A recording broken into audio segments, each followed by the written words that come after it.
तो मित्रों, भगवान कृष्ण की नगरी में खड़े हैं। वीर रस की बात कमल भाई ने बहुत ज़्यादा कर दी। आपको ये बात मालूम होगी कि परसों एक महत्वपूर्ण त्योहार है। 25 दिसंबर को गीता जयंती है और इस अखिल ब्रह्मांड का सबसे बड़ा ग्रंथ लिखने वाला, सबसे बड़ी कविता लिखने वाले व्यक्ति इस मथुरा की धरती पर अवतरित हुए हैं। तो आज मैं गीता की बात इस मंच के माध्यम से करना चाहता हूं। वीर रस की बातें कर दी। मैं चाहता हूं तो मेरे पास में तालियों का विस्फोट वाली इतनी कविता है कि आपकी तालियां बंद नहीं होंगी, लेकिन मथुरा की धरती पर खड़े होकर मैं अपने कर्तव्य से वंचित नहीं हो सकता। तो मैं आपको अपना सर्वश्रेष्ठ देकर जाऊंगा, जो मेरे जीवन की सर्वश्रेष्ठ कविता है। और वो YouTube पर अभी कहीं नहीं है, मैंने सारे YouTube चैनल से हटवा दी है। अगर पहली बार वो कविता डलेगी तो वो विश्वान न्यूज चैनल से डलेगी। भैया ठीक से रिकॉर्ड करवा लेना, मैं पूरे मन के साथ गीता वाली कविता को सुनूंगा। एक बार जोरदार तालियां बजाकर मुझे आदेशित करें, जितना आपका मन करेगा उतनी देर कविता पढ़ूंगा, उससे अलग नहीं करूंगा। बाबूजी आपको चरण स्पर्श करते हुए मैं कविता पाठ शुरू करता हूं। आदरणीय डॉक्टर साहब बैठे, मैंने बहुत सारे अतिथि देखे। चौधरी साहब बैठे हैं, डॉक्टर साहब बैठे हैं। अतिथि आते हैं, दीप जलाते हैं और चले जाते हैं। पहले कवि से लेके अंतिम कवि तक बैठकर कवि सम्मेलन सुनने वाले मैं पूरे जीवन में पहले अतिथि देख रहा हूं। एक बार जोरदार तालियां डॉक्टर अशोक जी के सम्मान में बजाएं। मैं दादा शुरू करता हूं। स्वागत भैया। जब भगवान श्री कृष्ण कौरवों के पास गए तो उन्होंने कहा, अगर आप आधा राज्य नहीं दे सकते तो केवल 5 ग्राम दे दीजिए। और इतना बड़ा हस्तिनापुर का साम्राज्य है, 5 गांव देना कोई बड़ी बात नहीं है। मैं 5 गांवों पर पांडवों को मना लूंगा और इस भीषण विध्वंस को दुर्योधन टाला जा सकता है। पर दुर्योधन ने भगवान श्री कृष्ण को अपमानित करके भगा दिया और बोल दिया कि ग्वाले यहां से भाग जा और उन 5 व्यक्तियों को बता देना कि बिना युद्ध के मैं सुई की नोक बराबर भी जमीन नहीं दूंगा। भगवान ने युधिष्ठिर से आके कहा कि अब तुम्हारे सामने युद्ध ही शेष है, वरना तुम्हारे पास कुछ नहीं बचता। और यहां से पंक्तियां जन्म लेती है। कुरुक्षेत्र का मैदान है, एक तरफ कौरवों की सेना है कमल, एक तरफ पांडवों की सेना है। यहां से कविता जन्म लेती है कि तलवार धनुष। मैं भी बहुत लंबे समय बाद डॉक्टर साहब ये कविता पढ़ रहा हूं। जहां आपका मन करे भैया वहां पर आपका स्नेह प्यार मुझे मिले। मैं भैया शुरू करता हूं। बहुत अच्छे भैया। कि तलवार धनुष और पैदल सैनिक कुरुक्षेत्र में खड़े हुए। एक बिंब बनाता हूं, चित्र बनाता हूं कि तलवार धनुष और पैदल सैनिक कुरुक्षेत्र में खड़े हुए। रक्त पिपासु महारथी एक दूसरे सम्मुख अड़े हुए।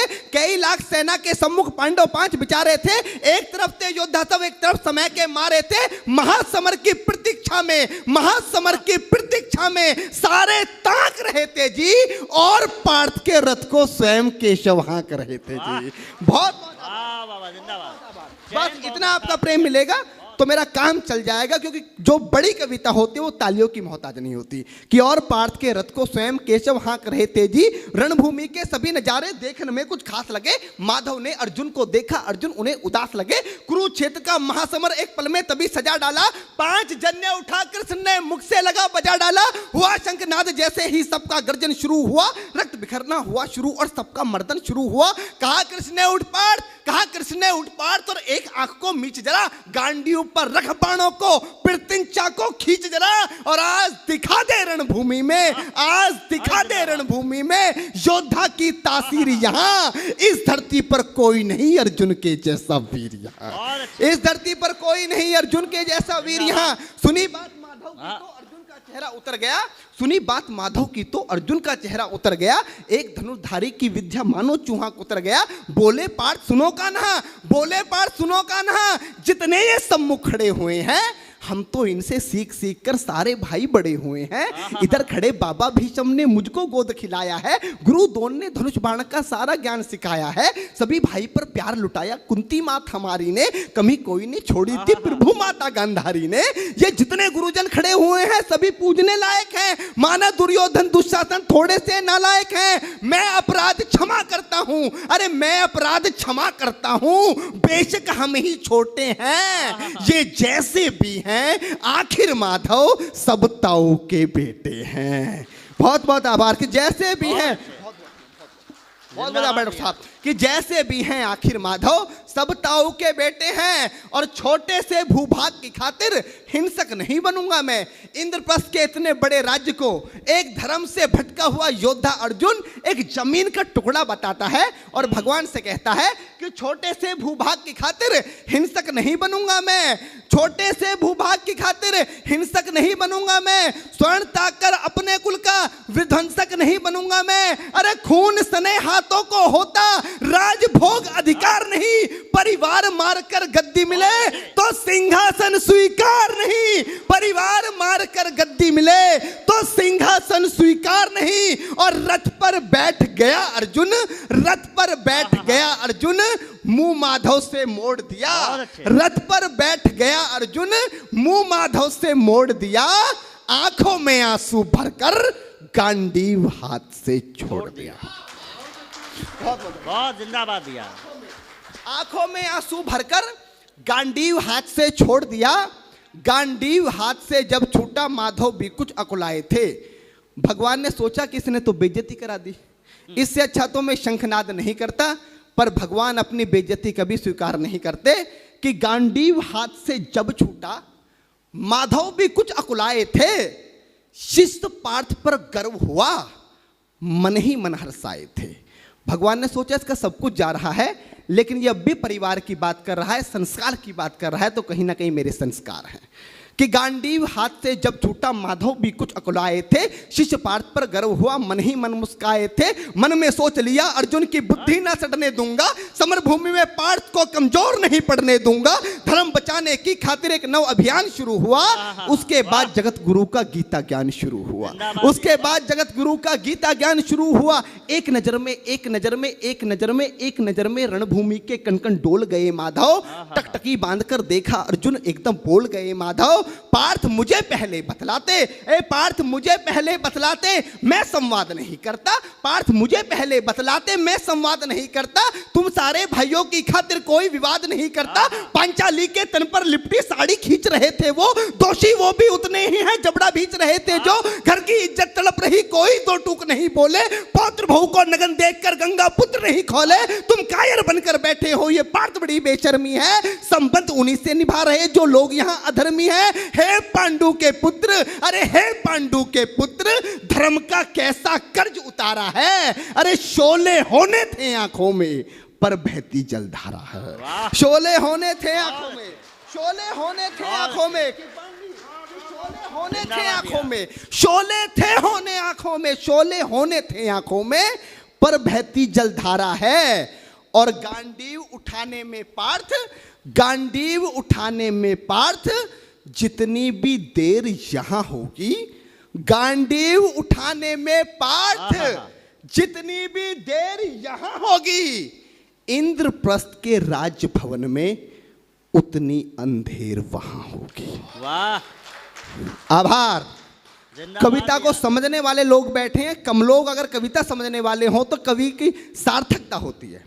गांडीव उठाने में पार्थ जितनी देर यहां होगी, इंद्रप्रस्थ के राजभवन में उतनी अंधेर वहां होगी। इंद्रप्रस्थ के राजभवन में अधर्म धर्म की गहराई में खुद को नाप रहा अर्जुन, अधर्म धर्म की गहराई में खुद को नाप रहा अर्जुन। अश्रुधार फिर तेज हुई और थर थर कांप रहा अर्जुन। हे पार्थ मुझे बतलाओ, कुलनाशक कैसे बन जाऊं, रक्त सिंहासन लाशों पर मैं शासक कैसे बन जाऊं। कैसे उठेंगे कर उन पर जो कर पर अधर लगाते हैं। कर का मतलब होता है हाथ, अधर का मतलब होता है होठ। जो मेरे हाथों को चूमते हैं उस पर हाथ कैसे उठाऊं, कि कैसे उठेंगे कर उन पर, कैसे उठेंगे कर उन पर जो कर पर अधर लगाते हैं। करने को जिनका स्वागत ये कर भी स्वयं जुड़ जाते हैं। इन्हीं करों ने बाल काल में सबके पैर दबाए हैं, इन्हीं करों को पकड़ करों में पितामह मुस्काए हैं। अपनी बाणों की नोक जो इनकी ओर करूंगा मैं, केशव मुझको मृत्यु दे दो उससे पूर्व मरूंगा मैं। केशव मुझको मृत्यु दे दो उससे पूर्व मरूंगा मैं। बाद युद्ध के मुझे ना कुछ भी पास दिखाई देता है माधव, इस रणभूमि में बस नाश दिखाई देता है। जिंदाबाद।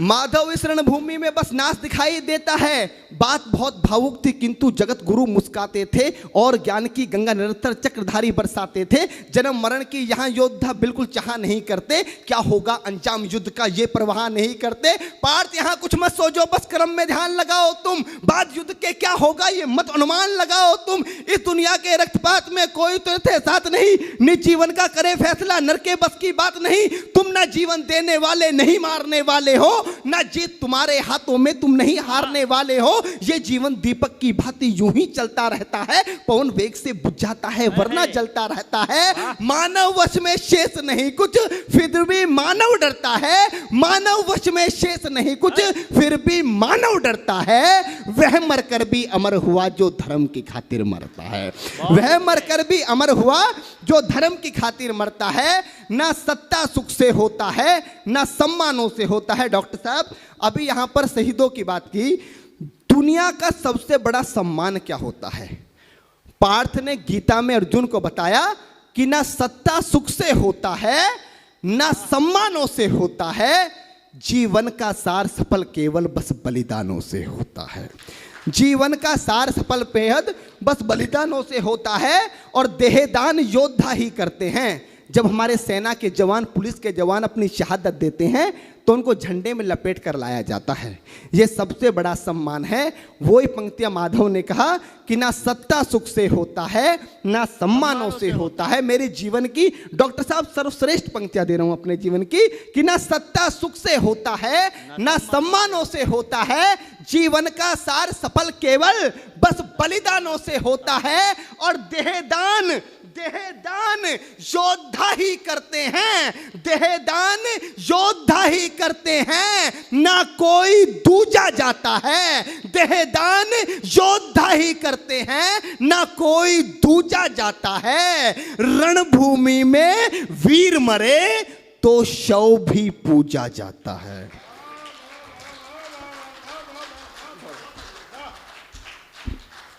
देहदान योद्धा ही करते हैं ना कोई दूजा जाता है। रणभूमि में वीर मरे तो शव भी पूजा जाता है। और योद्धा की प्रवृत्ति जैसे खोटे शस्त्र बदलती है। कविता की एक सर्वश्रेष्ठ पंक्तियां देता हूं क्योंकि गीता में भगवान कृष्ण बताना क्या चाह रहे थे कि योद्धा की प्रवृत्ति जैसे कमल बैठ कि योद्धा की प्रवृत्ति जैसे खोटे शस्त्र बदलती है।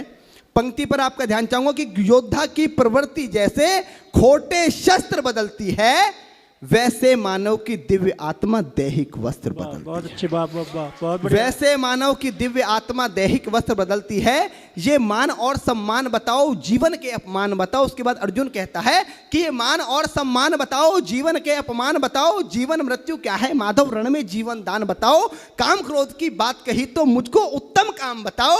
अरे खुद को ईश्वर कहते हो तो जल्दी अपना नाम बताओ, खुद को ईश्वर कहते हो तो जल्दी अपना नाम बताओ। इतना सुनते ही माधव का धीरज पूरा डोल गया। तीन लोग का स्वामी फिर बेहद गुस्से में बोल गया, अरे कान खोलकर सुनो पार्थ, मैं ही त्रेता का राम हूं।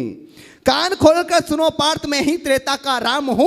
कृष्ण मुझे सब कहते हैं, मैं द्वापर का घनश्याम हूं। रूप कभी नारी का रखकर मैं ही केस बदलता हूं। धर्म बचाने की खातिर मैं अनगिन वेश बदलता हूं। विष्णु जी का दशम रूप में परशुराम मतवाला हूं। नाग कालिया के फन पे मैं मर्दन करने वाला हूं। बाकासुर और महिषासुर को मैंने जिंदा गाड़ दिया। बाकासुर और महिषासुर को मैंने जिंदा गाड़ दिया। नरसिंह बनकर धर्म की खातिर हिरण्याकश्यप फाड़ दिया। नरसिंह बनकर धर्म की खातिर हिरण्याकश्यप फाड़ दिया। और रथ नहीं कहीं भी चलता है, रथ नहीं कहीं भी चलता है, बस मैं ही आगे बढ़ता हूं। जब मैं गीता का 10वां अध्याय पढ़ रहा था तो 10वें अध्याय पर पूरी दुनिया का मैनेजमेंट कुर्बान किया जा सकता है, पर पूरी दुनिया का मैनेजमेंट मात्र 2 मिनट 2 पंक्तियों में समेटा कि ना कि कान खोलकर सुनो पार्थ, मैं ही त्रेता का राम हूं। कृष्ण मुझे सब कहते हैं, मैं द्वापर का घनश्याम हूं। रूप कभी नारी का रख कर मैं ही केस बदलता हूं। धर्म बचाने की खातिर मैं अनगिन वेश बदलता हूं। विष्णु जी का 10वें रूप में परशुराम मतवाला हूं। नाग कालिया के फन पे मैं मर्दन करने वाला हूं। बाकासुर और महिषासुर को मैंने जिंदा गाड़ दिया। नरसिंह बनकर धर्म की खातिर हिरण्य कश्यप फाड़ दिया। और रथ नहीं तनिक भी चलता है, बस मैं ही आगे बढ़ता हूं। गांडीव हाथ में तेरे है, पर रणभूमि में मैं लड़ता हूं। कि रथ नहीं तनिक भी चलता है, बस मैं ही आगे बढ़ता हूं। गांडीव हाथ में तेरे है, पर रणभूमि में मैं लड़ता हूं। जैसे ही मेरे माधव का कद थोड़ा सा बड़ा हुआ, सहमा सहमा सा था अर्जुन एकदम रस से खड़ा हुआ। मां गीता के ज्ञान का सीधा हृदय पर प्रहार हुआ। मृत्यु के आलिंगन हेतु फिर अर्जुन तैयार हुआ। मृत्यु के आलिंगन हेतु फिर अर्जुन तैयार हुआ कि जितने यहां अधर्मी हैं चुन चुन कर उन्हें सजा दूंगा। इतना रक्त बहाऊंगा धरती की प्यास बुझा दूंगा। जिधर बाण चले पार्थ के सब पीछे हट जाते थे। रणभूमि के कोने कोने लाशों से पट जाते थे। धर्मराज के शीश के ऊपर राज मुकुट की छाया थी। भगवान ने युद्ध जितवा दिया। युधिष्ठिर का राज अभिषेक हुआ। कविता की अंतिम 2 पंक्तियां कि धर्मराज के शीश के ऊपर राज मुकुट की छाया थी, पर सारी दुनिया जानती थी ये बस केशव की माया थी। कि धर्मराज के शीश के ऊपर राज मुकुट की छाया थी, पर सारी दुनिया जानती थी ये बस केशव की माया थी। और धर्म किया स्थापित जिसने, धर्म किया स्थापित जिसने, दाता दया निधान की जय। हाथ उठाकर सारे बोलो चक्रधारी भगवान की जय। जिंदाबाद। वाह वाह वाह।